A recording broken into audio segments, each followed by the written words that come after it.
Lo inconsciente de Enoc se muestra extraordinariamente inquieto ante todas estas cosas y manifiesta sus contenidos en forma de visiones apocalípticas.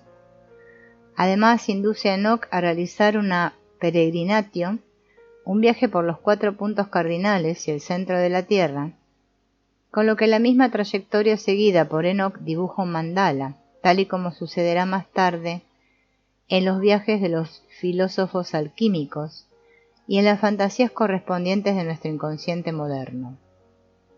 Cuando Yahvé se dirigió a Ezequiel llamándole Hijo del Hombre, de entrada este gesto no iba más allá de una insinuación oscura e incomprensible. Pero aquí las cosas están mucho más claras. Enoc, el hombre, ya no solo es un mero destinatario de la revelación divina, sino que pasa también a verse incluido dentro del drama divino, como si fuera uno de los hijos de Dios. Esto no puede significar sino lo siguiente, a saber que en la misma medida en que Dios se dispone a hacerse hombre, el ser humano es sumergido en el acontecer pleromático, bautizado, por así decirlo, en él, y hecho partícipe de la cuaternidad divina, es decir, crucificado con Cristo. Por ello, todavía hoy el sacerdote hace el signo de la cruz en el agua durante el rito de la Benedictio Fontis, tras lo cual arroja unas pocas gotas de la misma en dirección a los 4 puntos cardinales.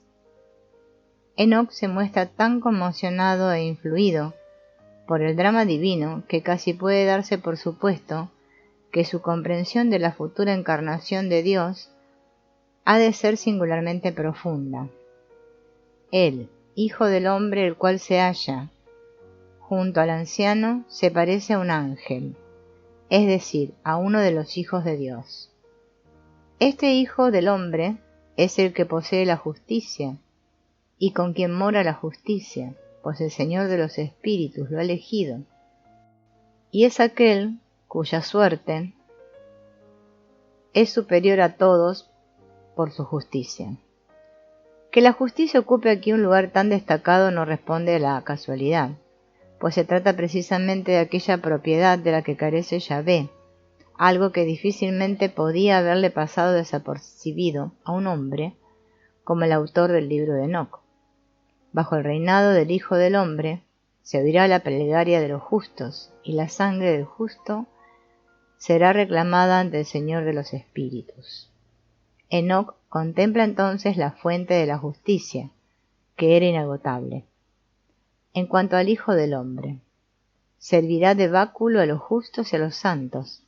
Con este fin fue elegido y ocultado ante él, Dios, antes de crearse el mundo, y por toda la eternidad permanecerá ante él. Lo reveló la sabiduría del Señor de los Espíritus, pues reservó el lote de los justos. Pues la sabiduría ha sido derramada como agua, pues el Hijo del Hombre es fuerte en todos los arcanos de justicia, y la iniquidad, como tiniebla, se disipará sin quedarle entidad. En él moran el espíritu de sabiduría, el espíritu de entendimiento, el de enseñanza y fuerza. Bajo el reinado del Hijo del Hombre, la tierra devolverá su depósito, el Seol retornará lo que ha recibido y el infierno devolverá lo que debe. El elegido se sentará en esos días sobre mi trono, y todos los arcanos de la sabiduría saldrán de su prudente boca. Todos se convertirán en ángeles del cielo. Azazel y sus ejércitos serán arrojados al horno ardiente, por haberse hecho servidores de Satán y haber seducido a los que moraban en la tierra. Al final de los tiempos, el Hijo del Hombre juzgará a todos los seres. Aún la tiniebla será aniquilada, y habrá una luz infinita. Incluso las 2 grandes pruebas del delito de Yahvé tendrán que creer. Leviatán y Behemoth serán despedazados y devorados. En ese pasaje, el ángel que le está revelando todas estas cosas se dirige a Enoc confiriéndole el título de Hijo de Hombre. Esta es una nueva señal de que, al igual que Ezequiel, Enoc ha sido asimilado o incluido en el misterio divino, lo cual se encuentra ya insinuado por lo demás en el simple hecho de que sea su testigo. Luego Enoc es arrebatado al cielo, donde pasa a ocupar el lugar a él reservado. En el cielo del cielo, Enoc contempla la casa de Dios, una construcción de cristal que está rodeada por un círculo de fuego, y es vigilada por serafines y querubines que jamás duermen. A continuación, acompañado por su cuaternidad, Miguel, Gabriel, Rafael y Fanuel, sale de ella el anciano, el cual se dirige a Enoc diciéndole: «Tú eres el Hijo del Hombre que naciste para la justicia. Ella ha morado en ti, y la justicia del cabeza de días no te dejará».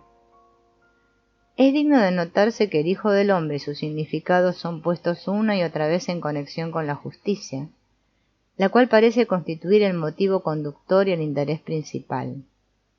Una semejante acentuación de la justicia solo tiene sentido donde amenaza o se ha producido ya la injusticia. Nadie excepto Dios puede administrar justicia en el sentido genuino de esta expresión, pero es precisamente de Él de quien se teme, por buenas razones además, que podría olvidarse de su justicia. De darse este caso, el justo de sus hijos intercedería por los hombres en su presencia. De este modo, los justos tendrán paz. Sobre la justicia que reinará bajo el Hijo del Hombre se hace recaer un acento tan insistente que nuestra impresión es la de que antes, bajo el reinado del Padre, la injusticia disfrutaba de preeminencia y que la edad del derecho no dará comienzo sino con su Hijo. Parece como si Enoc hubiera respondido aquí inconscientemente a Job. La acentuación de la ancianidad de Dios guarda una correspondencia lógica con la existencia de un Hijo, pero invita también a pensar que el Padre pasará en cierto modo a un segundo plano y que el gobierno del mundo de los hombres recaerá en cada vez mayor medida sobre los hombros de su Hijo, lo cual permite abrigar la esperanza en la creación de un orden más justo. De todo ello se desprende que aquí y allá resuenan todavía los ecos de un trauma anímico, la memoria de una justicia que clamaba al cielo y enturbiaba toda relación de confianza con Dios. Dios mismo quiere tener un hijo, y los hombres anhelan un hijo que reemplace al Padre. Como vemos hasta la saciedad, este hijo tiene forzosamente por encima de cualquier otra virtud que ser justo. El hombre y Dios quieren rehuir toda injusticia ciega. En el éxtasis, Enoc descubre que él es el Hijo del Hombre, es decir, el Hijo de Dios, condición para la que, sin embargo, no parecía haber sido ni predestinado ni escogido por su nacimiento. Enoc ha vivido esta exaltación divina que en Job solo podíamos sospechar o colegir como inevitable. El mismo Job parecía adivinar algo semejante cuando decía: «Yo sé que vive mi defensor». En las circunstancias reinantes en ese momento, esta declaración en extremo singular solo podía referirse al Yahvé bondadoso. El cristianismo interpretó tradicionalmente este pasaje como una anticipación de Cristo, pero en la medida en que el aspecto bien intencionado de Yahvé se encarna como una hipóstasis propia en el Hijo del Hombre, y éste se muestra en Enoc como el representante de la justicia, y en el cristianismo como el justificador del hombre, no se equivocaría al hacerlo. Además, el Hijo del Hombre es un ser preexistente, por lo que Job puede perfectamente invocar su auxilio. Así como Satán desempeña el papel de acusador y calumniador, Cristo, el otro Hijo de Dios, desempeña el papel de abogado y defensor. Es comprensible, aunque no han faltado quienes se han opuesto a ello, que hayan querido verse interpolaciones cristianas en todas estas ideas mesiánicas de Enoc. Con todo, razones psicológicas me llevan a creer que estas sospechas carecen de fundamento. Uno solo tiene que pararse a pensar en lo que tenían que significar. Para un pensador piadoso, la injusticia e incluso la inmoralidad de Yahvé. Vivir con una idea semejante de Dios tuvo que suponer una terrible carga. Un testimonio posterior nos habla de un devoto sabio que no había podido leer jamás el Salmo 89 por tratarse de una lectura demasiado penosa para él. Si se tiene presente la intensidad y exclusividad con que no solo la doctrina de Cristo, sino también la de la Iglesia de los siglos posteriores, han defendido hasta nuestros días la bondad del Padre Celestial, la liberación de la angustia, el summum bonum y la privatio boni, podrá apreciarse hasta qué punto son incompatibles todas estas ideas con la figura de Yahvé, y lo insoportable que tiene que resultarle a la conciencia religiosa una paradoja como esta. Con toda seguridad, las cosas arrojaban ya este aspecto en los días de Job. La inestabilidad interna de Yahvé no es solo presupuesto de la creación del mundo, sino también del drama pleromático del que la humanidad es trágico coro. Con todo, razones psicológicas me llevan a creer que estas sospechas carecen de fundamento. Uno solo tiene que pararse a pensar en lo que tenían que significar para un pensador piadoso la injusticia e incluso la inmoralidad de Yahvé. Vivir con una idea semejante de Dios tuvo que suponer una terrible carga.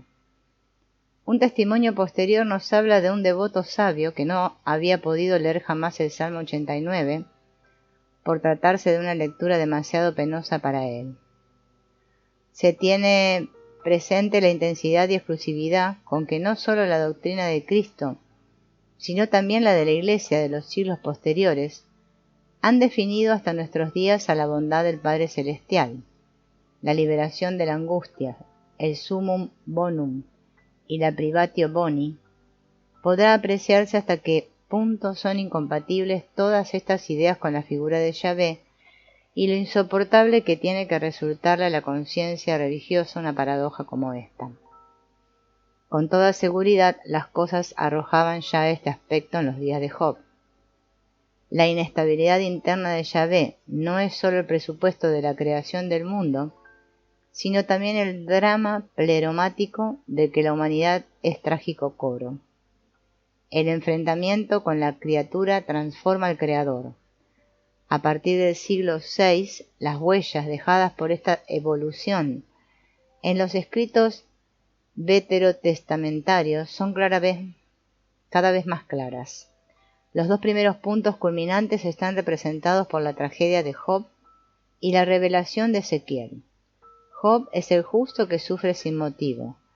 Ezequiel, en cambio, contempla la humanización y diferenciación de Yahvé, y el hecho de que se le llame Hijo del Hombre está insinuándole ya que la encarnación y la cuaternidad de Dios son en cierto modo el modelo pleromático de lo que implicarían para el hombre en cuanto tal, y no solamente para el Hijo de Dios, previsto desde la eternidad, la transformación y la encarnación de Dios.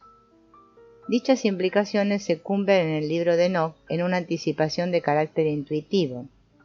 Enoc se transforma en el Hijo del Hombre en el pleroma, y su verse arrebatado a los cielos en un carro, como Elías, prefigura la resurrección de los muertos, a fin de poder cumplir su papel de guardián de la justicia. Enoc tiene de hecho que allegarse a la inmediata cercanía de Dios, y como Hijo del Hombre preexistente deja de estar sujeto al imperio de la muerte. Pero dado que Enoc era un hombre corriente, por ello en sí mismo mortal, también a otros mortales puede sucederles que contemplen a Dios y puedan tomar conciencia de su Salvador, volviéndose así inmortales. Apoyándose en los presupuestos existentes, todas estas ideas podrían haberse tornado conscientes en aquellos días, con solo que alguien hubiera reflexionado seriamente sobre ellas. Para ello no se necesitaba ninguna interpolación cristiana. El libro de Enoc constituye una anticipación de gran estilo, pero lo anticipado en él asume todavía la figura de una mera revelación sin fundamento, que en ningún momento llega a arraigar en suelo firme. A la vista de todos estos hechos, ni con la mejor de las voluntades puede uno entender en qué sentido podría decirse, como no se cansa uno de oír a todas horas, que la aparición del cristianismo supuso la irrupción en la historia universal de un absoluto novum.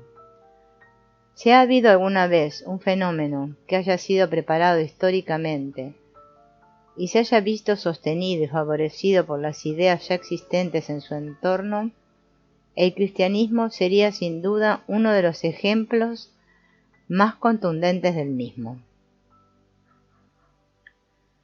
En principio, Jesús es un reformador judío y el profeta de un Dios exclusivamente bueno.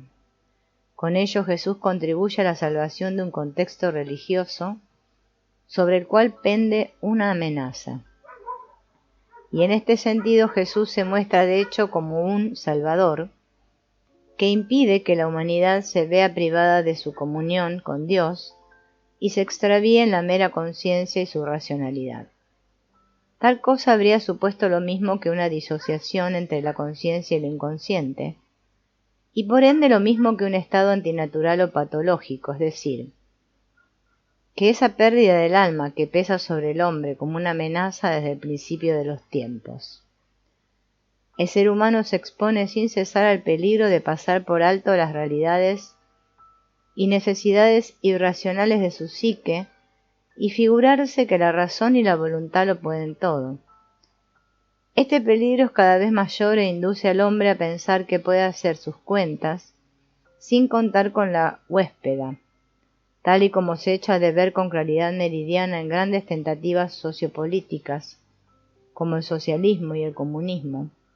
En el primero, en efecto, se resiente el Estado, y en el segundo, el ser humano. Como cualquiera puede ver, Jesús tradujo la tradición existente a su realidad personal, anunciando la siguiente buena nueva. Dios tiene sus complacencias en la humanidad.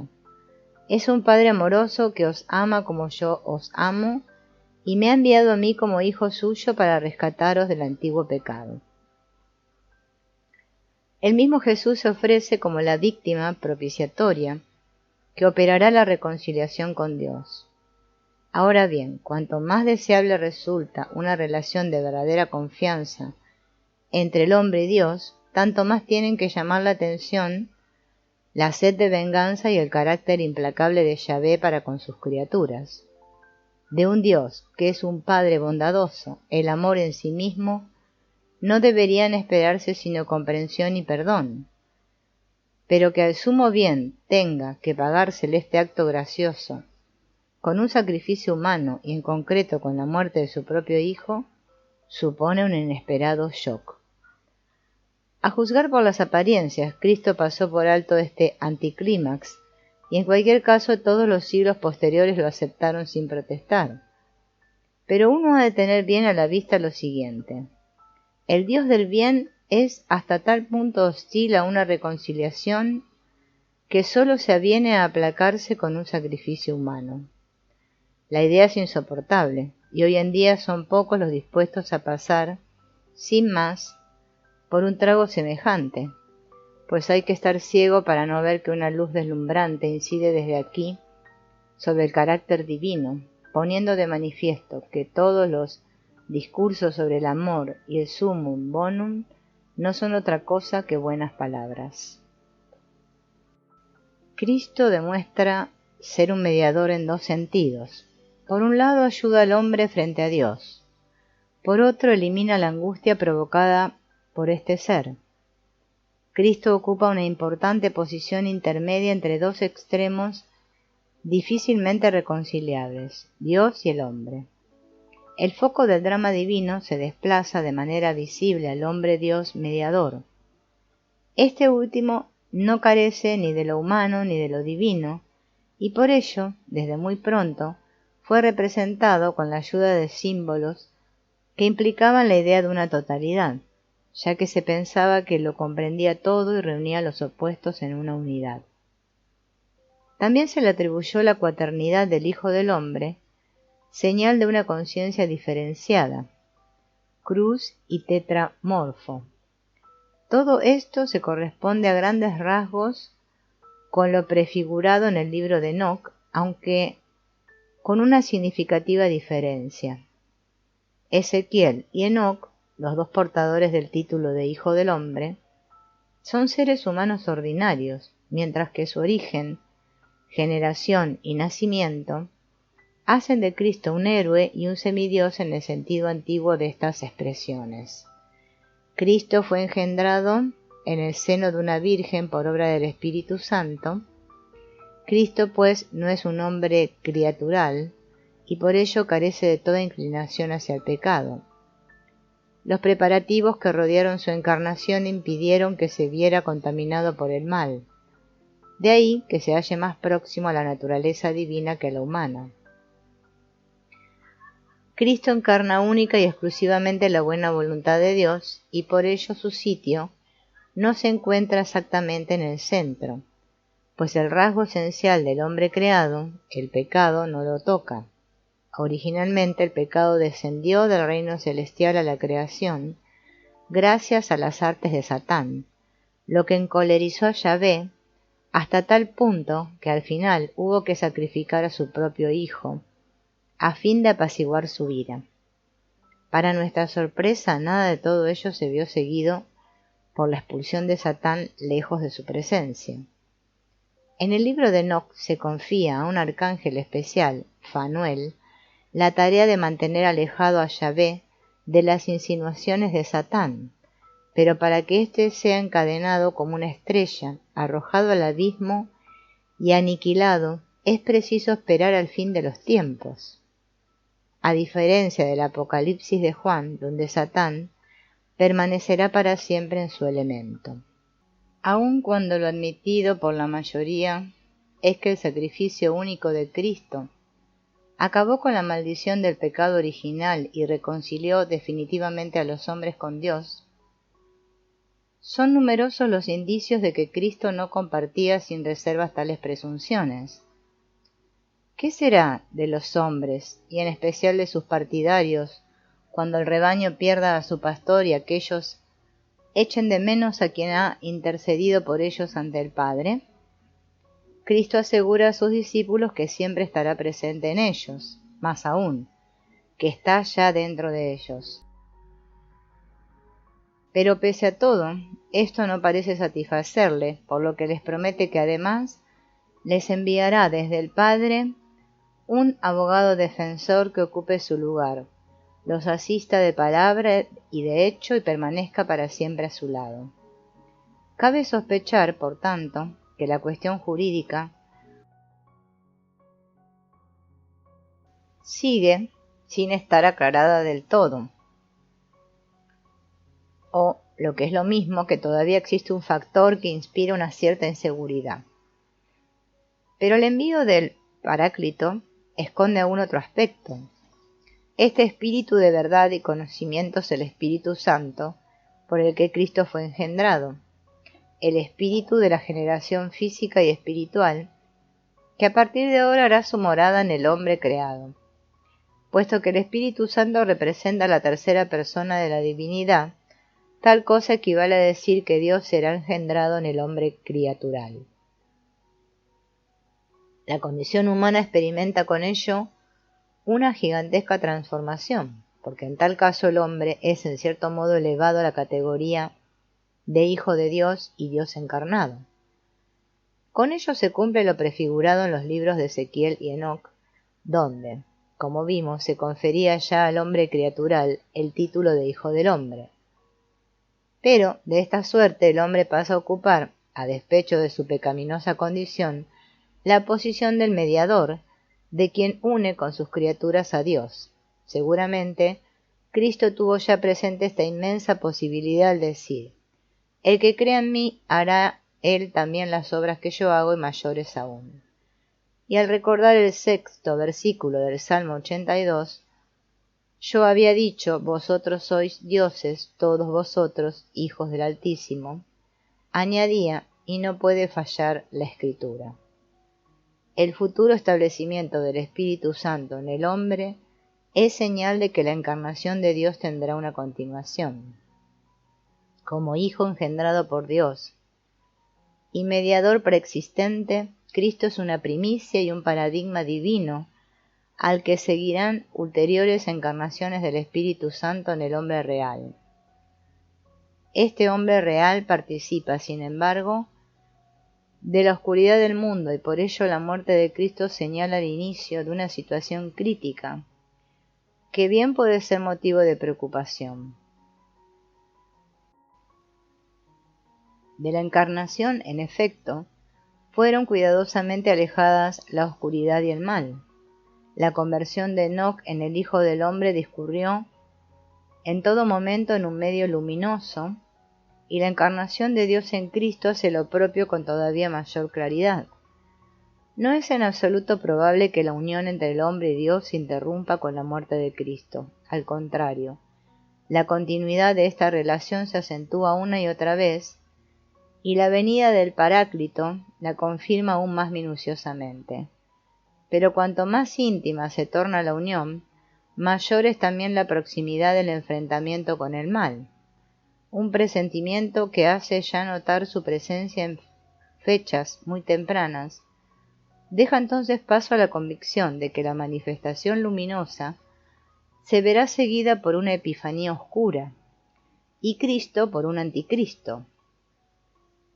En realidad, conforme al estado metafísico de cosas, esto es lo último que debería esperarse, pues en apariencia el poder del mal ha sido vencido y de un Padre amoroso no puede presuponerse que tras el entero despliegue de la obra redentora en Cristo y tras la reconciliación y la declaración de amor a los hombres, vaya a azuzar una vez más a su malvado sabueso contra sus hijos desdeñando todo lo sucedido. ¿Por qué esta enervante tolerancia con Satán?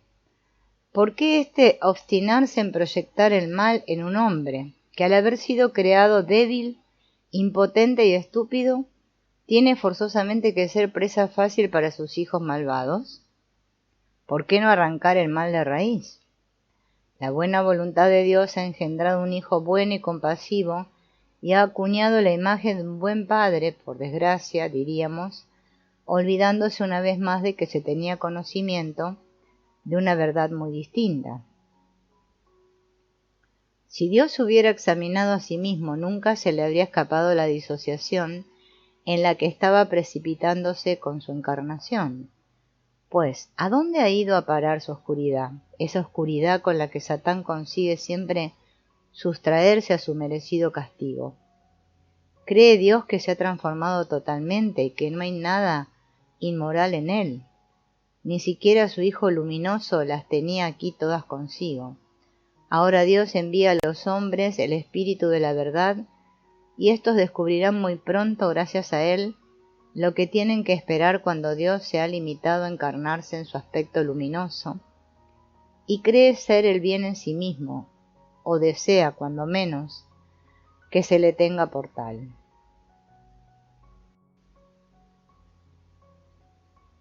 A partir de aquí, es preciso prepararse para la llegada de una enantiodromía de gran estilo. Sin duda, este es el significado de que se espere la futura llegada de un anticristo, expectativa que tal vez debamos precisamente a la acción del Espíritu de la verdad. Metafísicamente, el Paráclito fue sin duda importantísimo, pero a la hora de organizar una iglesia su presencia es todo menos deseable, porque este espíritu, aun invocándose la autoridad de la Escritura, escapa a todo control. Con el fin de conjurar este peligro y en interés de la continuidad y de la Iglesia, hay que subrayar la unicidad de la encarnación y la obra redentora con la misma energía con que se resta importancia y se ignora hasta dónde es posible el progresivo establecimiento del Espíritu Santo en el corazón de los hombres. Ya no pueden seguir tolerándose por más tiempo digresiones individualistas. El que se sienta inspirado por el Espíritu Santo a manifestar opiniones divergentes se convierte necesariamente en un hereje, al que se combate y extermina con una ferocidad que haría las delicias de Satán. Por otro lado, no obstante, es preciso comprender que, si todo el mundo hubiera querido imponer a los demás las intuiciones de su Santo Espíritu, a fin de perfeccionar la doctrina común, el cristianismo de aquel tiempo habría sucumbido en un plazo muy breve a una babilónica confusión de lenguas, un destino que por aquella época constituía una amenaza sumamente real. Al Paráclito, el Espíritu de la verdad, le corresponde la tarea de morar y obrar en los individuos a fin de recordarles las enseñanzas de Cristo e iluminar sus espíritus. Un buen ejemplo de esta actividad del Espíritu Santo está representado por Pablo, el cual no conoció al Señor y no recibió el Evangelio de boca de los apóstoles, sino por revelación. Pablo es una más entre esas personas, cuyo inconsciente se agitaba inquieto y era causa de visiones y vivencias extáticas. La vida del Espíritu Santo se muestra precisamente en el hecho de que actúa y tiene consecuencias que no sólo confirman lo presente, sino que lo trascienden.